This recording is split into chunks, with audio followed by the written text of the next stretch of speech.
Now, do major sporting occasions leave permanent benefits? With the London Olympics now just a year away, it's becoming a crucial question for Britain. When South Africa hosted the Football World Cup last year, it promised its citizens a long legacy. Our sports reporter Keme Nzerem has been back to South Africa to find out what it delivered. Soweto's football rivalries go back generations. Now, opposing fans party together. Some tonic for South Africa's World Cup hangover.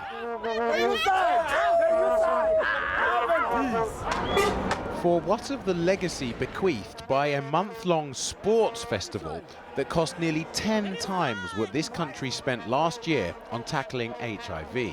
So now we know how much it finally cost, but what exactly did it leave behind? With a price tag of around 40 billion rand, that's around 4 billion pounds. Was it really worth it? Scenes like this, say South Africa's World Cup organisers, are priceless, for they've rebranded the nation that gave the world apartheid. A nation much of the outside world had associated with violence, now with cause to take pride. Did we improve the image of the country? If you say South Africa, the world will say two things. Oh, Nelson Mandela, crime. Now they say Nelson Mandela, the World Cup.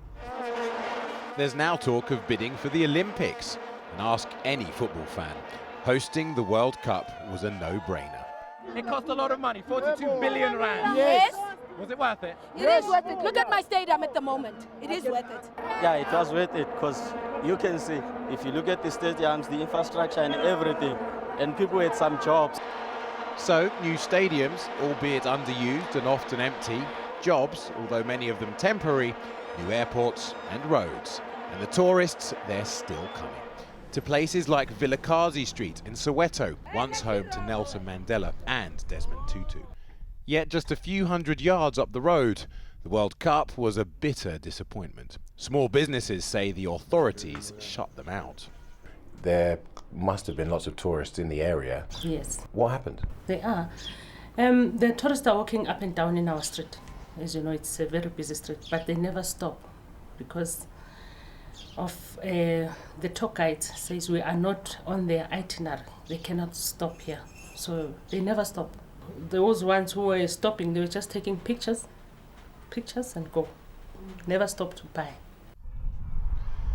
And how many tourists stop to see this side of South Africa? Last summer, we were introduced to Sonalisile Sotshangani by a Soweto charity worker.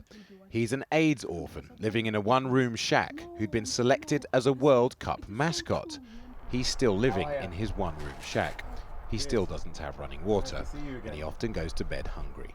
His brother says the government has long promised them new housing, but they've been badly let down. They thought the World Cup was the start of better things to come. They told us that they will do everything for us, but they didn't do that. Actually, I can say that they make us fools. Maybe in some World Cups that they will come, maybe they will make it better than last year.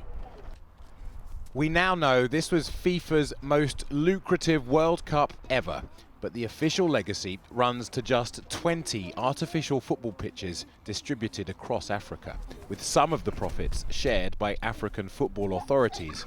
Unrealistic grassroots expectations have been left unmet. We were very, very naive in a way of thinking. And herein lie the lessons for the next World Cup in Brazil.